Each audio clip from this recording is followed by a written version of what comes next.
Hey guys, welcome back to Man Time. Today's episode, we are working on a, what is this? Why are we, what the?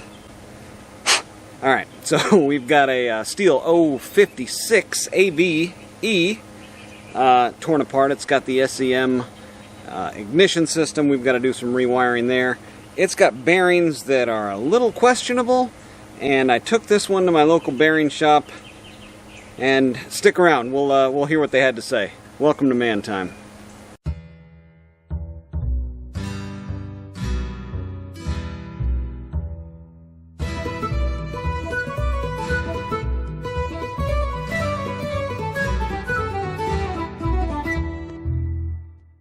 So here's our Stihl 056, or what's left of it. It's nice and clean and ready for some bearings, but the big problem is this one right here with that keeper ring. This one has not been in use for a long time, and this is the one that was giving me problems, right? This is the one that is basically rotating on the shaft, and it just, you know, slips on there, and the whole bearing rotates versus this race seating onto this. So I'm debating whether or not, well, I'm not debating anything, right? This bearing is not available. This is unobtainium. So that makes this saw a little bit of a lost cause, because you can't get the replacement parts to replace the bearings, right? And the bearings are kind of one of the, especially when you're hopping up a saw like I am. I mean, I've taken the durations on this thing, you know, quite a ways for an 80cc saw. I don't see it being anywhere near stock performance at this point. So these bearings are now going to take even more of a beating. But what we have here, we've got a recessed lip, right?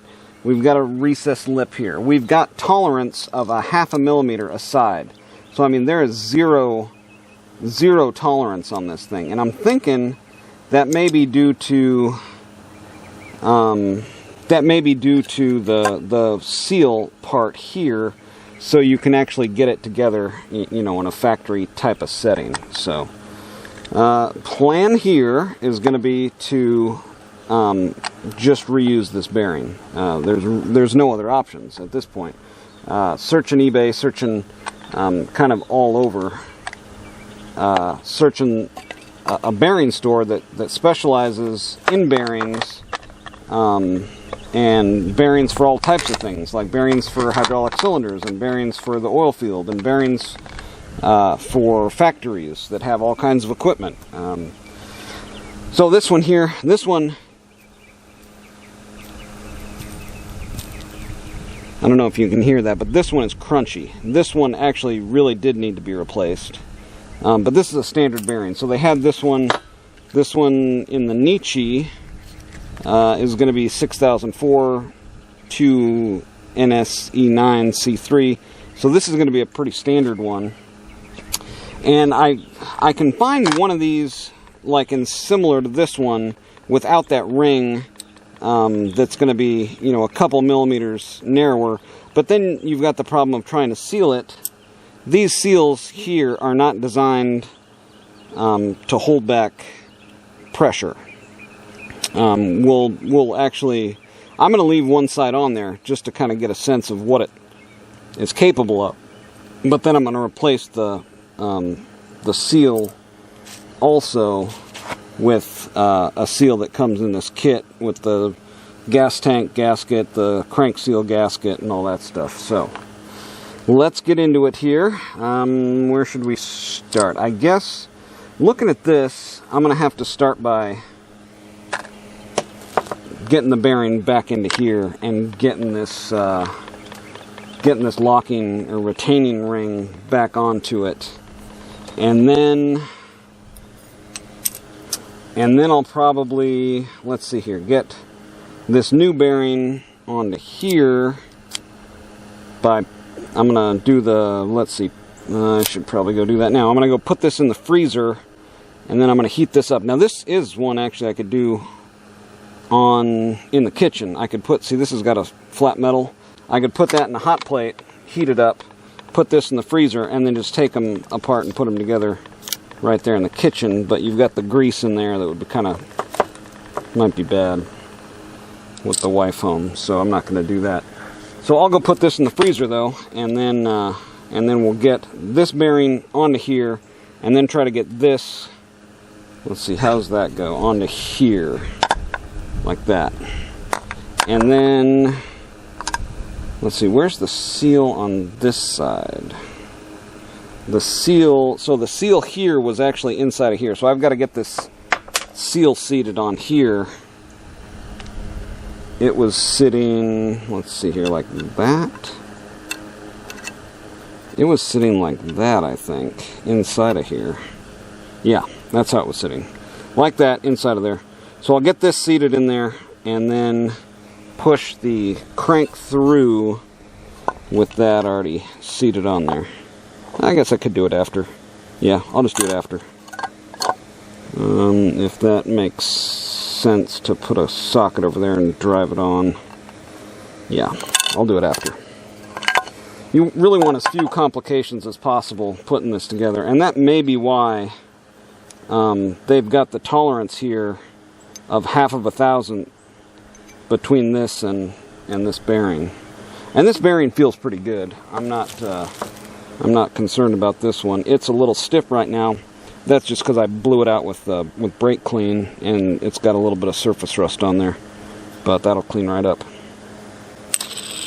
Okay, let's do it. All right, while we're waiting for that to cool down, we'll start looking at this. See, okay. So this is the gas tank for the 056, and I've had people ask me, like, how do you take this stuff apart?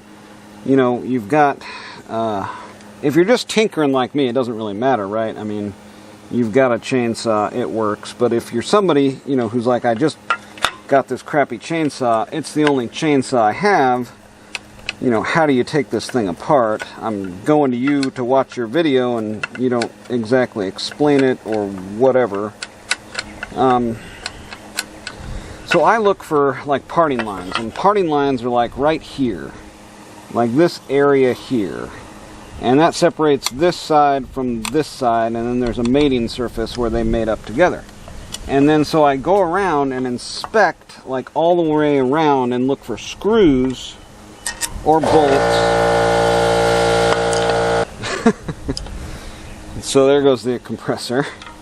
All right, so I'm going around and I'm looking for screws, bolts, whatever around here.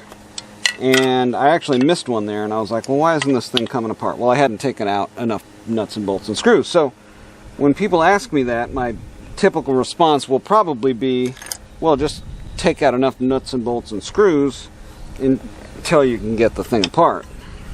Now with this one here, it looks like I've got, like, all of the nuts and bolts and screws, right? I've got one through here, one through here, one through here. I've kind of gone around, and they're just going to be all the way around this perimeter. I've got them all out. So now, the next course of action, there's actually one little piece right there, and, well, maybe not, but one thing you can do if you're trying to separate two surfaces like this is stick a knife down in between them and just give it a little crack, and there you have it.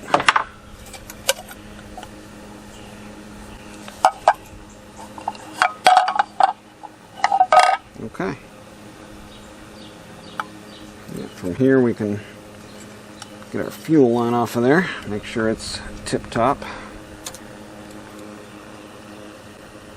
Give it a little twist, and then a pull. Twist, and then a pull. Twist.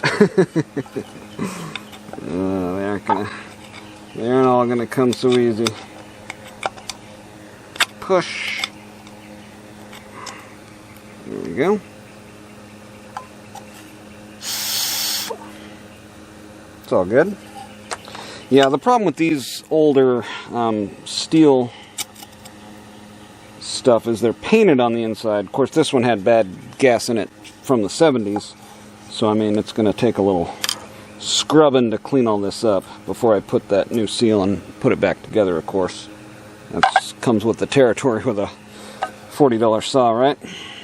Yep. Alright, so here's the inside of our gas tank. And you can see there, that was with a brush and scraping, and you've still got this, oh jeez, it's going to be a long road. And this is the same thing I was complaining about with that 031. You've got paint on the inside of your tank, and it starts, you know, bubbling up and flaking off and clogging up your air filter and getting into your carb and really mucking up the works. It's going to take a while to get all this stuff off. I would recommend you probably not do this with like sandpaper or some sort of abrasive that could send this airborne. They used a lot of dirty paints, dirty primers, and something like this that's going to resist, you know, resist gas as good as it's doing here anyway, probably has some of that stuff in it. And, you know, I used to be one of those guys that was like, nah, it's fine. The government looks out for us. They mandate, you know, what all can be used in paints and primers and, you know, things that go into our mouths and things like that. They don't. I've since woken up. I had a coding person that I worked with, real progressive thinker, you know, not really into what he was saying most of the time. He told me not to eat with non-stick, the non-stick DuPont coating on my pots and pans, and I was like, well, every pot and pan has the non-stick coating on it. And he was like, no, it's really bad for you. There's like and this was in like the maybe late 2000s. And I was like, nah, it's fine. Everybody said, yeah, just don't microwave your food in plastic. Use glass. Don't use the, you know, non-stick coating pans because it'll kill you. Well, if you haven't seen the movie Dark Waters, it's pretty eye-opening. Turns out what he was saying was true, and a documentary, you know, quite a few years later really opened my eyes to it. So if you haven't seen that, go out and see it. But also, if you're going to be getting this paint airborne, use a respirator, because it probably has something like chrome 6 or lead or something you really don't want floating around in your lungs or in your system. So there's your man time advice for the day. I'm going to get this cleaned up, get a new gasket on here, and get it back together. Man, I tell you what, this packaging that they have here in Taiwan is pretty darn good. Getting this stuff out of there, and it's all kind of like vacuum sealed, but it still peels away. I just ran around this whole thing with a knife, and I think I'm going to have to do a little bit more here because it's pretty good on there.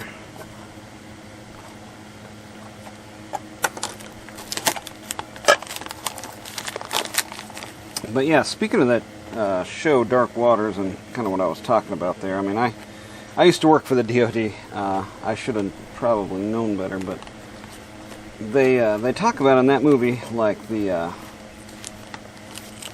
government really didn't know, you know, what DuPont was developing, and that's really no, you know, I mean, that's what we want. We want businesses to be able to innovate freely, right? That's a good thing. That gives us competitive advantage, of course, against different countries and so on and so forth. But you need to have some sort of governing body oversight. I mean, it's not just like a free-for-all. Can't be. So, gotta have a little bit of knowledge about something and have people in place that know stuff, you know, about chemicals and whatnot, and hopefully we learn something. But yeah, definitely check out that, it's a documentary, actually. It's really good. Alright, let's see how this goes. Got this all heated up. Let's see if we can just drop it in. Nope. Planned on that.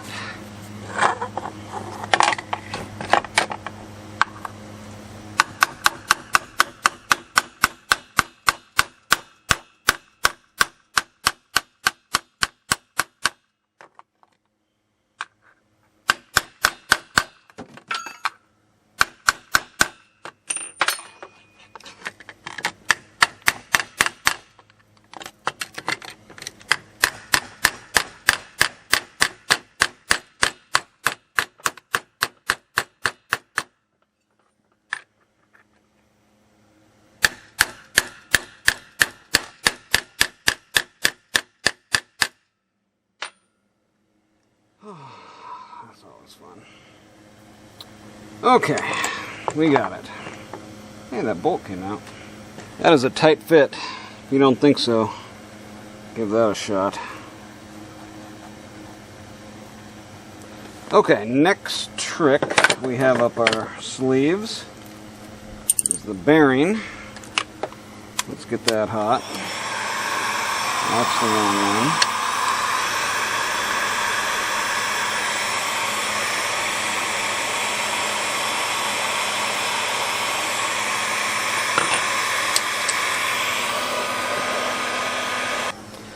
Alright, for this one, let's see, we've got a hole here, and we're going to try to set the bearing down, let's see, grease side in toward this side. Yeah, let's go.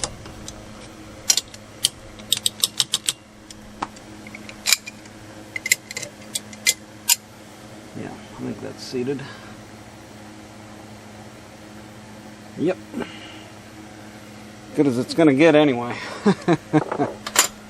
Okay, is that the right side? Oh, Jesus. Yeah. Yeah, this side here was for the clutch side. This is clearly not the clutch side. Okay, so now, let's see, this is still hot, but it's cooling down pretty rapidly.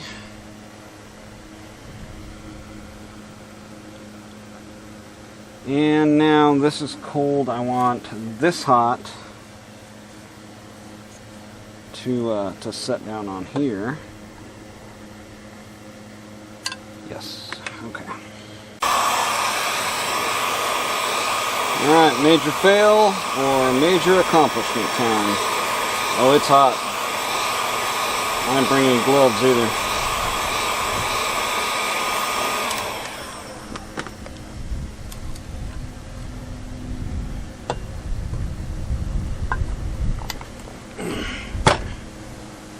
Go? Nope. Here we go again. Another time.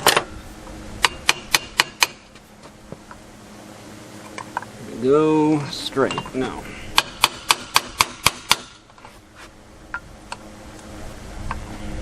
Going straight now.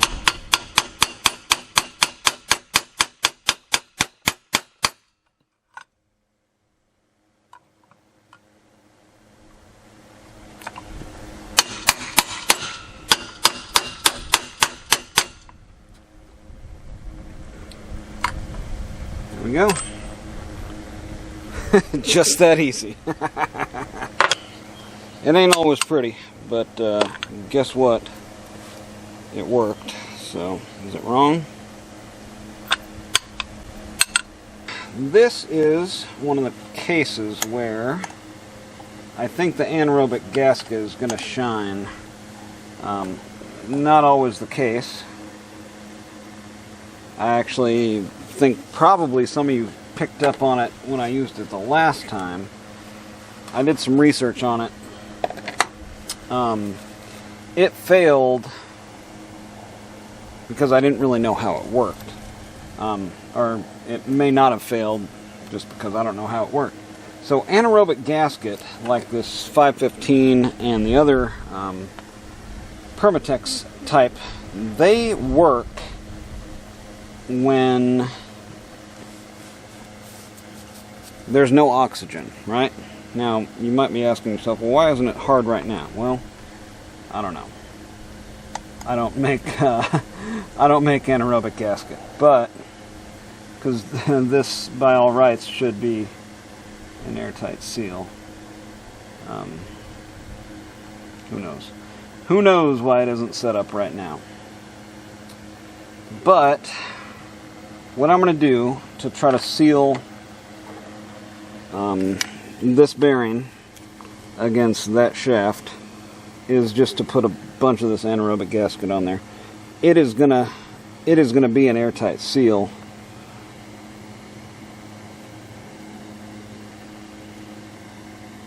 Inside of there. And the fact that there is enough clearance makes me think that that's maybe what happened at the factory. I don't know. There was a little wire, like a piece of wire inside of there, and that may have been the seal, and I just don't know. Just don't know. Okay, so this is going to be a little tight. It's got the lineup pins there are pretty tight, so we'll just go to banging it home here.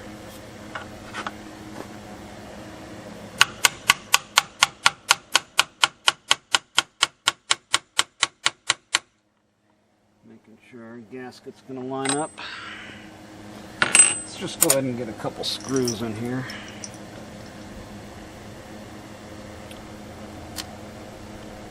I think the anaerobic gasket is really going to shine here inside a half a millimeter. I'm sorry, half of a thousandth of an inch. But we'll see. I think I'm just going to bring it home with these flatheads rather than bang on it. But once we get there, we should see some of that anaerobic gasket have squeezed through and is now on the inside of this shaft. But we'll soon see. Alright, so I think I'm going to go back to banging. That was working out alright.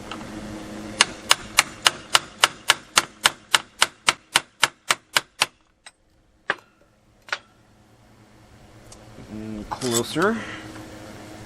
See, this is one maybe you don't have to put the lid on because it doesn't care about oxygen, right? And I can see why all these guys working on chainsaws are like, man, you'll be miles ahead just getting a new saw and letting me work on it. Because if somebody brought me this saw and asked me to put a price on what I'm doing to it here, pretty sure I couldn't. Pretty sure I couldn't do it. I mean, I'm lucky I got my oil screen and pickup tube in there, right? Actually, you know what? I'm not even going to try to move the crank until I give that anaerobic gasket some time to set up. Alright, there we go. We will let the anaerobic gasket set up. Looks like I may need to bang this to the center. Shoot. Alright, so if you don't have a measuring tape, grab something with your thumb.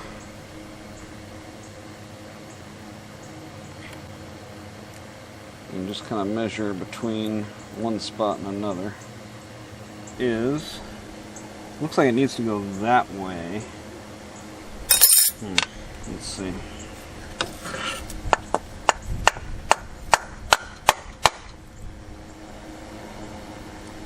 Yeah, it did. Better now.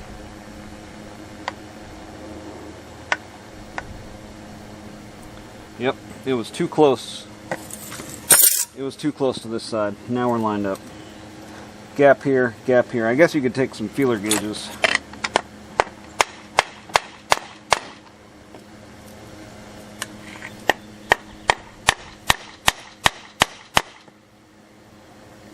Try to line it up a little bit better.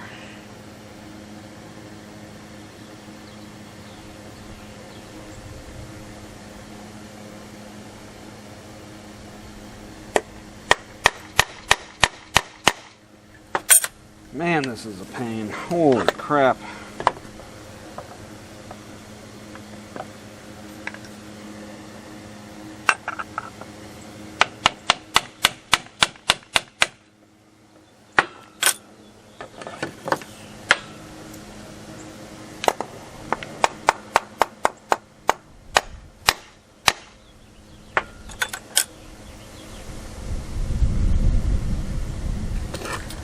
Alright, I guess we'll just let that anaerobic gasket go to work. Keeping it dry. Right now it's turning the inside of that bearing race. And we just hope it stays that way, right? You know what, there's a little bearing I can actually put over that. Or, I'm sorry, a little washer put over that. Nice light layer. Set it down on there.